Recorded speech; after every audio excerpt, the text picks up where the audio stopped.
What we were going over today is fuel pressure too low issues. We were going over fuel pressure or fuel rest pressure testing, and I have a couple of hyperlinks for videos. We actually watched those this morning. This is actually a shot of a fuel pressure regulator that's leaking. This would be section 16. We're going to be going over page 6, 7, and 8, something like that. Page 6 is our fuel pressure too low page, and this is on a return type system, mechanical return type system. So there's some other background info. This would be, I believe, section 14 that I have in my book, which is types of fuel injection systems. So there's a lot of information that really we haven't covered yet as a class. But the nice thing about what we do here is we have a live vehicle. It has a problem, and it's directly related to what we're talking about. So the rest of this video, we're going to do this as a class.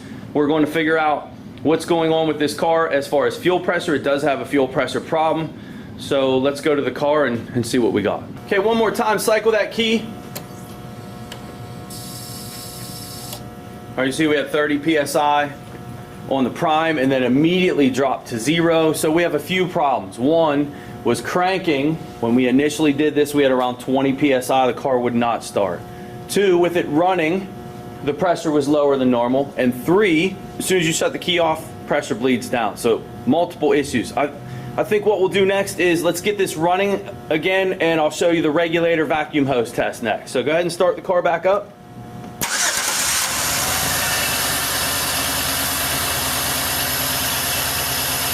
Okay, what we want to see for this part, when I take this vacuum hose off the regulator, which is right here, we want to see roughly a 6 to 10 PSI pressure rise. That's pretty standard. And you see we really had no change there at all. That is a problem. So we're around 32, 33 PSI. Take that off, really no change at all. And when you see that, most of the time, when we see this condition, that is from a weak pump. Shut that back off. And really the way to explain that would be the pump is never reaching the pressure that the regulator would normally open, and so you're really looking at pump maximum pressure right now. That's what this looks like. It looks like a faulty fuel pump. A little bit of history in this car I think would be helpful. This fuel pressure regulator was replaced. It was actually a month or so ago. It was actually leaking, and we replaced this for him, fixed the bleed down problem a month or so ago, and now it's back with a long crank time, and he's got a misfire too that needs to be addressed, but separate problem. So it had the regulator replaced. Our fuel pressure is low. What I'd like to do in this case would be to check my pump powers and grounds next, or check pump maximum pressure. And the thing about checking pump maximum pressure on this design is this uses plastic fuel lines. So this is your pressure line coming in right here. This is your return line. And when you study return type systems, what you'll learn is that if you block the return line off, you can force the fuel pump to put out its maximum pressure. As far as a spec for pump maximum pressure, something that I use is it should be roughly 2 times the system pressure. The spec listed on the VAR says 50 to 52 PSI key on, engine off. Let's talk about that measurement for a second. 50 to 52 PSI, so call it 50 PSI key on, engine off, would be basically your wide open throttle pressure. And the reason we say the key on, engine off is wide open throttle is there is no vacuum on this hose for this regulator right now at all. So what we can assume safely is that our running idle pressure will be roughly 10 PSI less than that. And I said 6 to 10, 8 to 10, somewhere in that range. We can call it 10. So let's say 40 at idle, 50 wide open throttle is where we should be on this vehicle. You saw what we had at idle, which was around 32. We are too low. We take the vacuum hose off, we should get roughly a 10 PSI rise. That's not happening. Our fuel pressure's bleeding down immediately. It looks like a faulty fuel pump. What we like to do again is pinch the return line, check our maximum pressure. Problem is it's plastic fuel line, so we don't want to do that one just yet. If our pump is faulty, which is where we're at right now, most likely a faulty fuel pump, we also want to check pump powers and grounds.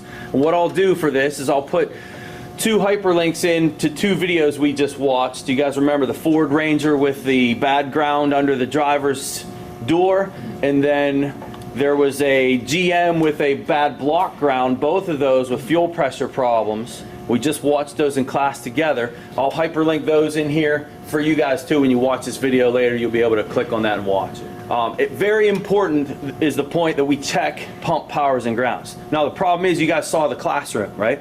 We don't have a lift in this classroom, so we really don't want to crawl underneath the car. We don't want to jack it up and get underneath to check pump powers and grounds. We are trying to avoid that step. So there's another check that I've shown before, and I want to show my students here too. And actually, again, we've done this, but this will be a good review. And that is to check the pump current flow from under the hood. Can we do that? And the answer is yes. On this vehicle, we can. Our fuel pump, we've already identified it. And what we want to do carefully is we want to jump the relay and use our amp probe around the jumper wire. Now the thing about this, there's a major safety issue here. So for all of you guys watching this, if we end up jumping the wrong pins, let's see if I can get you a shot of the pins on this. Pins 30, you see, is this top left, and 87 are my load side of the fuel pump. Nice thing about GMs is they give you pictures, so that's cool. 30 and 87, that's our load side of the pump. 87A is not used in this application. 85 and 86 would be the control coil. And what we want to do is we want to run a jumper between 30 and 87 and put our amp probe around it so we can measure current flow from under the hood of what our fuel pump is. Now the thing is, guys, if you make a mistake and jump 86 and 85, what will happen is you will fry the transistor in the engine computer for the fuel pump relay. It is super critical that you jump the right pins. A lot of guys love to jump relays. This is why I don't like to jump a relay like this.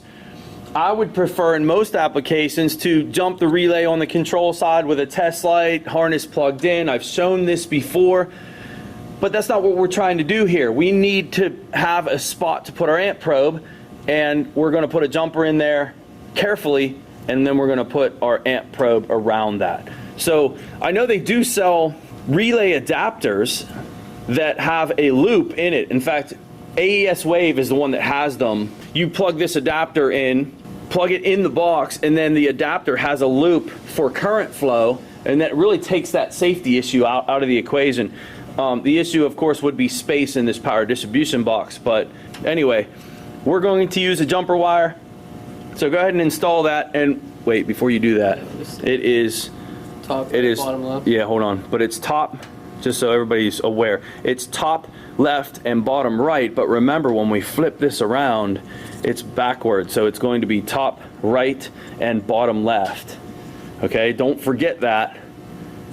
Top right and bottom left. And the adapter we're using, something else while Brandon's hooking that up for me. The adapter we're using is the exact same pin diameter as this relay. Now I've had guys that use T-pins and will stuff them in there, and then what they end up doing is spreading the female terminals wider than they should be, and then the relay has a loose contact. Just want to show you guys where I got these from. For any of you guys that have an old Snap-on MT2500 laying around and has the multi-1 adapter in it, and the multi-1 adapter has all these leads, you know, it's that one that we never use. So, well, what I ended up doing, because I have like 10 of them, so I destroyed one. I cut the ends off, and the nice thing about that is the pins are the exact size that I need for this application.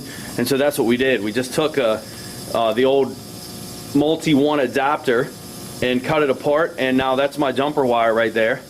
You can hear the fuel running through the fuel rail right now. There's something else we could have done too, which was we could have commanded the fuel pump to turn on with the scan tool. Carl, I'm going to make you famous. Okay, Carl. There's Carl. Say hi, Carl.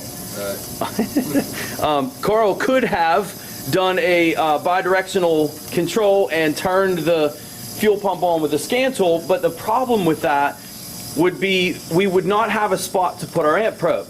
You know, that would energize the relay, that would make the pump run, but our goal here was to connect our amp probe to this jumper and get an amperage reading of our fuel pump. We're on the 20 amp setting for this low amp probe. So what we're going to do is we're going to go right to the scope multimeter, and then we're going to go to our lab scope.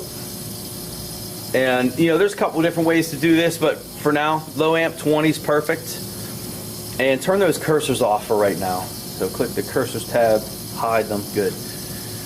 And what we want to see is a line across the screen, and you see this line is not here right now, and I see a trigger setting, and most likely what this means is our amp probe is upside down right now. So there's a couple ways we can do this. We can actually invert the signal, or I can flip my amp clamp. Do you remember how to invert it? Very good. Okay, now with the Veris, which is a little bit different than the Pico, which we've been playing around with, and I've had some questions on this too, is how do you zoom in on a picture on the Veris? And the thing about the Veris when it's frozen is you can't. So you just have to realize that and take your pictures differently. If this was the Pico, I would take a very, very long time base and zoom in. If it's the Veris, we take a short time base and zoom out. So we have the best of both worlds. What I would suggest we do for this too is we will peak detect this, and that'll just give me a little bit more. That's basically my sampling. That'll give me a little bit more detail with this. And we're going to do two things with this. We're going to measure RPM, and we're going to look at current flow. So let me talk about the current flow first before we go any further. You guys can see, actually this one right here will give me the live measurement. We are at 7.5 amps on average on this fuel pump. And what we are addressing with a low pressure problem, see if this makes sense to you guys. You have low fuel pressure, we could have a bad power, bad ground, right? And we're going to hyperlink those videos in here that had bad grounds. Do you have, here's your question to you guys, do you have a bad pump power or ground when you have over 7 amps of current flow going to the fuel pump? Now your question to me would be, what's normal amp flow?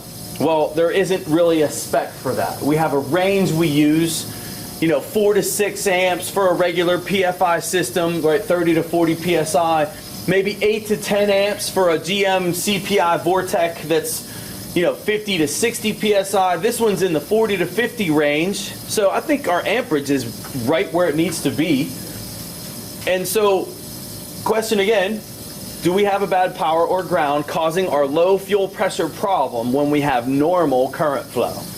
No, we don't. So here, do we need to go under the car, or do we need to take the car out of the classroom, put it on the rack, and check our pump powers and grounds? No, we don't. So how much of an advantage is that if you're laying in the driveway at home, or if you're at one of the shops? I've taken you guys on a field trip with me. That one shop we were at, the pea gravel driveway, or it's not pea gravel, that would be easier to lay on. It's like the real chunky, heavy gravel. Yeah. I don't want to lay in that driveway to check the pump powers and grounds. This test is telling me I don't need to. So this looks like a bad pump.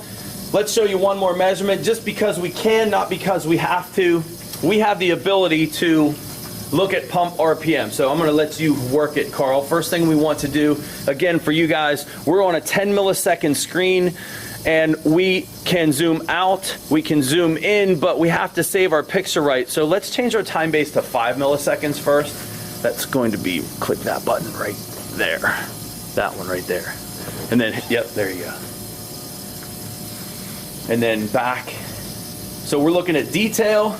We'll let it roll for a little bit, fill the buffer up, and then go ahead and hit the yellow square, which will stop the picture right there. And then what we'll do now is hit the zoom right here.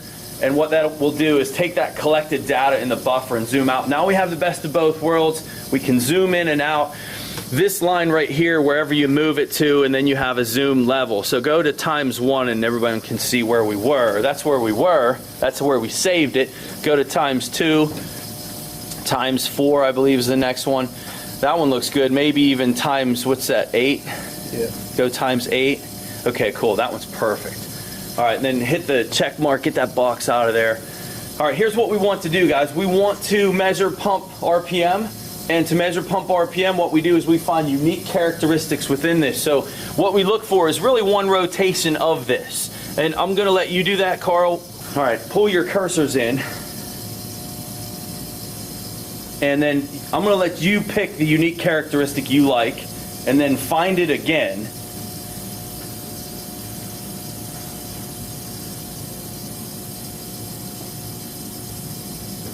Okay. If you are correct, a nice guide for us is that these systems, GMs, usually run an 8-bar pump. So we should have 8 bars or 8 humps in between our two cursors if you did that right. It looks like we have more than that. Why don't you use this low point for me? That low one, and then use that low one again. That looks like a pretty good pattern, right? We see that, and then I see it again and again. Yeah. Starting there, count that as 1 for me. You don't have to count out loud, but just give me a number. Looks like 10. Is that 10? That's 10. You count 10? Yeah. I'm surprised. This would be the first 10-bar pump that I've seen a domestic car. All of our domestics, Ford, GM, Chrysler, they're all 8-bar, all the ones that I've used. But hey, maybe this is a heavier duty pump. That looks like 10 bars. And that means 1 rotation is what we have right there between our cursors. That's 1 rotation. Hit this button again, and that gives us our time difference. So we want our delta time, which is that number. What's that say? 9.8 milliseconds. All right, so the way that we do the math for that is, this one's actually pretty easy because it's almost 10 milliseconds. But what you need to know is you have 1,000 milliseconds in a second and 60,000 milliseconds in a minute. And so what we do is we take 60,000 and we divide it by the number we have, which is 9.8. It was 9.08. Yeah. 60,000 divided by 9.08 is, there's your number, 6,607. So this pump is running at 6,607 RPM. And the nice thing about that is we can, well, number one, we can do it.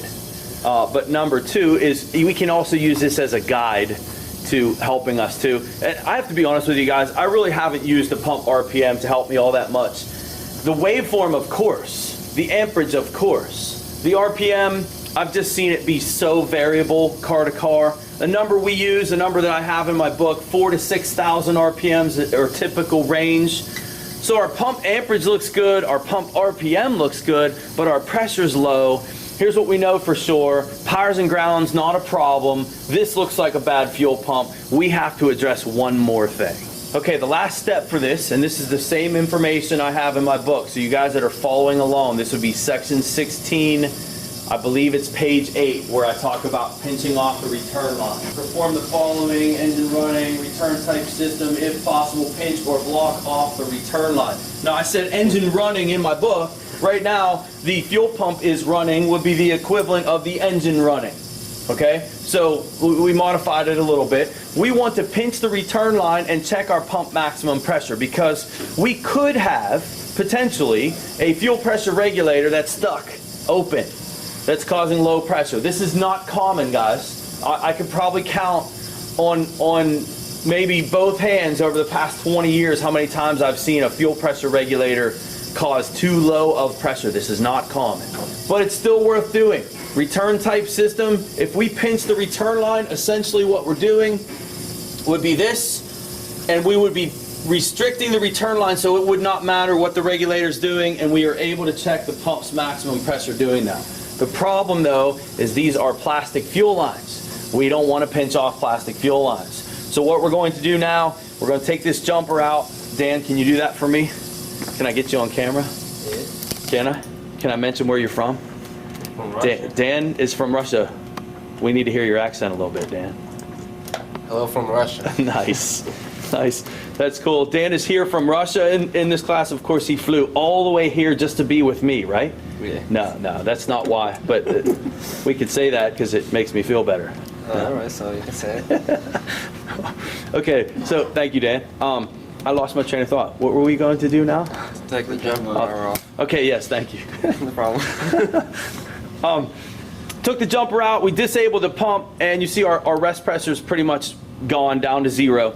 What we're going to do is we're going to take the return line off of the rail, and we're going to install a rubber line so we can pinch it off. So I'm gonna have my friend Phil, can I get you on camera too? Sure. All right, we'll get over there by that return line and take that off for me, and I'll film you doing it. Thank you, Philip.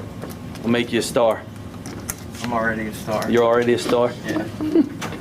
All right, he's using a disconnect tool, and he has, of course, some glasses on. We're being safe. Safety is important. This is one of those quick disconnects, and they're not fun to do. I'm not going to get you zoomed in on what he's doing, so you're okay. No pressure there, Philip. We won't. Hey, nice job. You did that very quick. So what we've done is we've taken the return line off of the rail.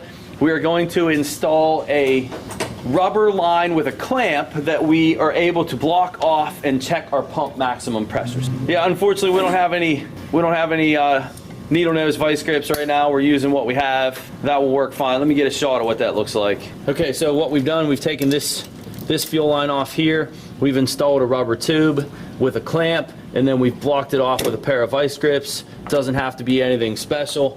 I'd prefer needle nose vice grips in this application, but we'll jump it real quick, make sure we don't have any fuel coming out of there. Remember, top right, bottom left, do not jump the wrong pins. All right, stop. We got a leak around the clamp. Stop. You need to tighten that clamp up a little bit more. We always want to be safe about what we're doing, guys. It's very important. Problem here too is I believe our diameter line that we chose is a little bit thicker than the one we used last time, isn't it, Philip? Yes. So I don't know. If you can't get that tighter, then we'll change the line. I got that pretty much. All right, now shine that light so I don't have any shadows. Good, right there. All right, now go ahead and jump that again. Okay, good. All right, take it off. Whoa. All right. A few things. When you do this check, you do not want to run the pump for any long period of time. And by long period of time, I'm saying like 15 seconds max.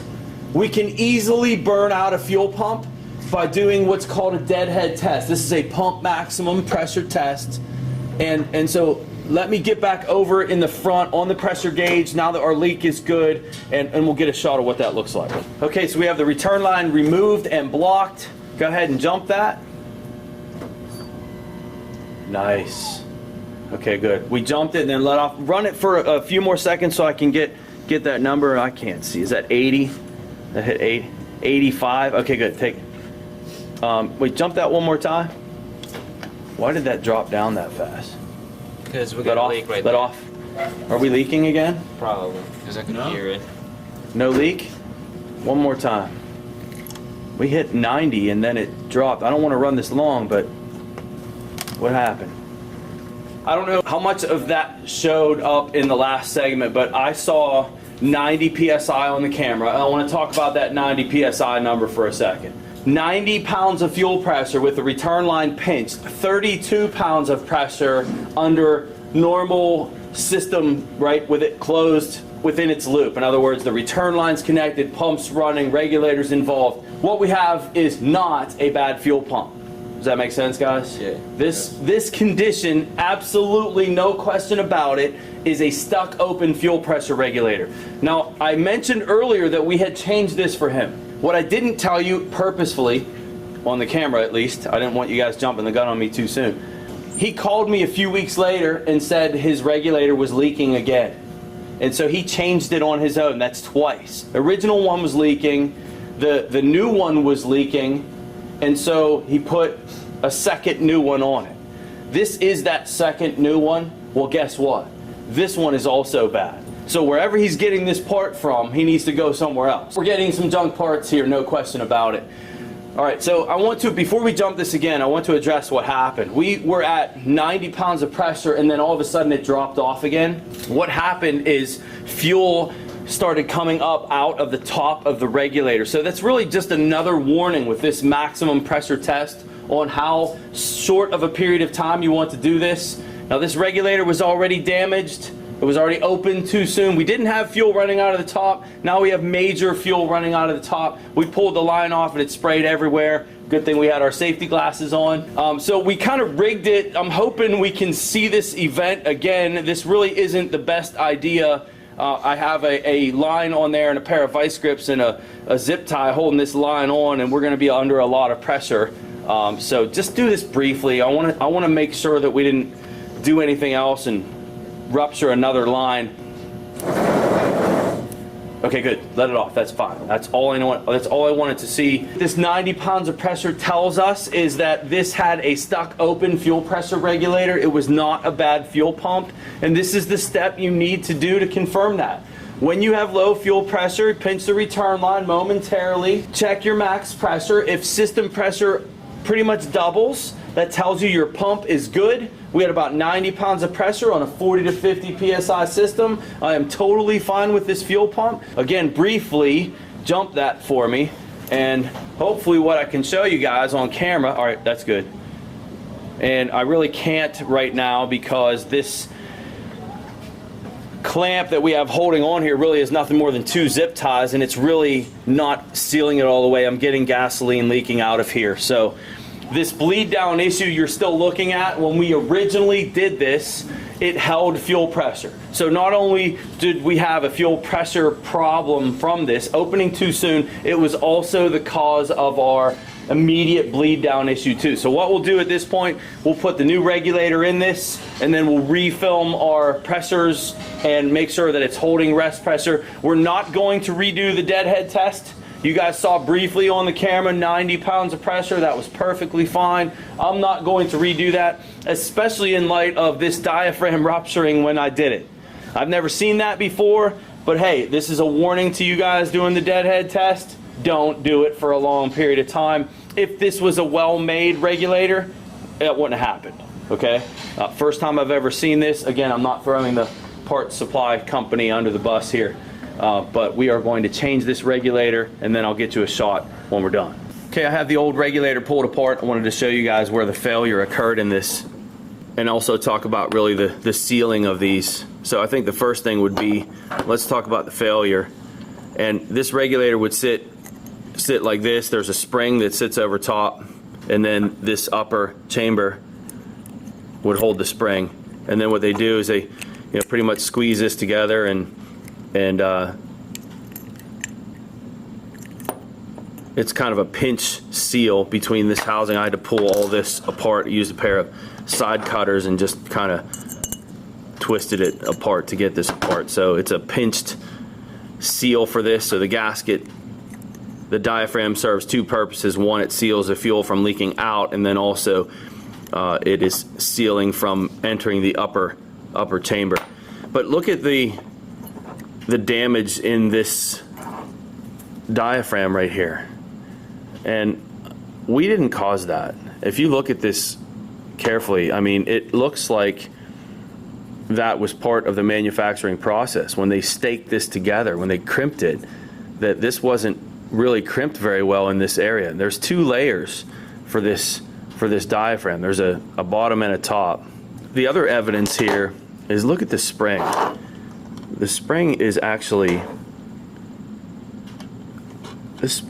bent. I don't know if I can really show that on the camera.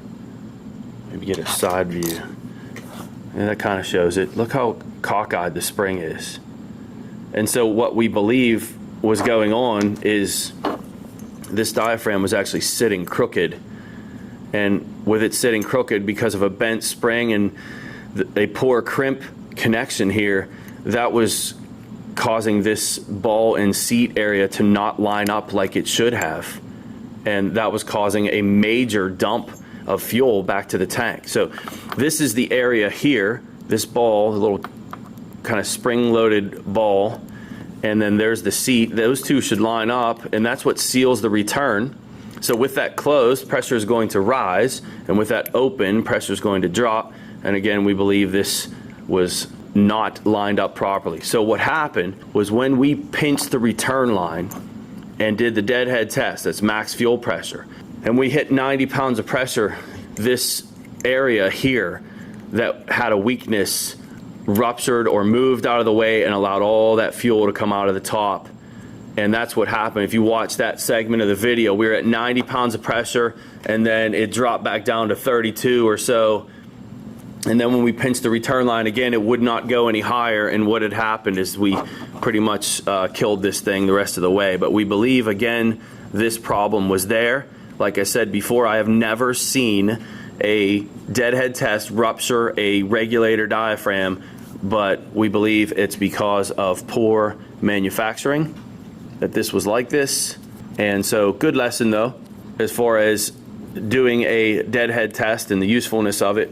So again, 2 places that these regulators can leak. One would be the ball and seat area, and what that would cause when they leak there generally is fuel pressure would be normal, but what you'd have is a long crank time. And then the second one where a diaphragm will leak is the diaphragm actually ruptures, fuel comes through the diaphragm into the upper chamber, into the vacuum area, and then it gets pulled into the engine. This will also give you a long crank time, but it will be accompanied by a rich condition, negative fuel trim numbers, and things like that. So I think the manufacturing process on these aftermarket diaphragms, it's completely different from the factory. What I will do is try to put a still picture in here from one of my other videos. It was a GM CPI where we changed the regulator, and it was a fiber material coated with rubber from the factory, very, very heavy duty, compared to this very thin 2 pieces of rubber diaphragm that's being used in this part. So I guess you get what you pay for. All right, let's go check out the car and see what the new regulator does. Okay, go ahead and shut that off. What we want to see now is this thing should hold pressure on shutdown.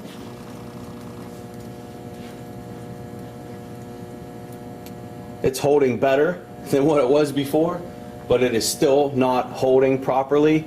Guys, we've already gone through the steps on this, and the procedure would be pinch the pressure line.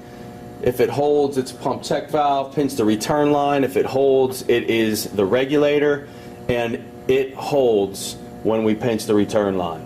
So we put in a piece of rubber tube again, pinch the return line, it holds.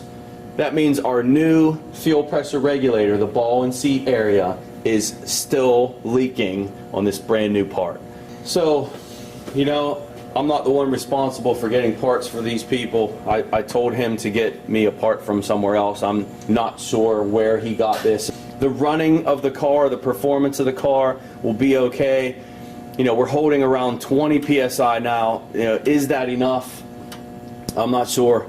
You know, the idea of this rest pressure would be when the engine is hot, especially hot, when everything is baking under the hood and you shut the car off, that rest pressure keeps the fuel from boiling in the fuel rail. And so what will happen is when the pressure drops, the boiling point also drops, it boils sooner, and you come out from the store, say 15 minutes later, you will now have a long crank time. This car will probably still have that symptom unless he gets me a good pressure regulator. I think this is good enough though for this video. Would you guys agree that we were able to properly identify a bad regulator? It was not a bad fuel pump, and I think the procedures we went through are very valuable. Car comes in, you got low fuel pressure, don't be in a hurry to put a fuel pump in it. Even though 9 times out of 10, when you have low fuel pressure, you need a pump. We've all done it, we've all seen it. Do your checks. You know, it will save you that, you know, 10%, that 1 time out of 10, it'll save you from making a missed call. And really, for this car, it was as simple as pinching off the return line. A little bit difficult with the plastic lines, but it's still worth doing.